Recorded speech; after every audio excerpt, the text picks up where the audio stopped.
Back at the 2016 Honda that had the aftermarket condenser put on, a really garbage one with about a 14 fins per inch fin count, and one of the what I call a junkyard compressor that goes to a remanufacturer, and they do nothing more than spray black paint on it and resell it with their funky ass instructions, with no instructions on the box and no little pamphlet for the technician to read. But this was a body shop, so their technicians don't read anyway, and I had to go ask for this, and they had to go dig it up for me, and he found it, and he goes, oh, this was on it after he replaced the compressor, as I told you from the first video on this one.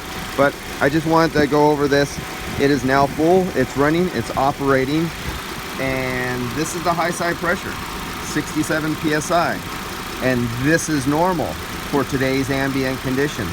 Under the temperature load, I have the airspeed cool on the dash. It's pulling in cool air, and that is the load for today, so that is the high side pressure.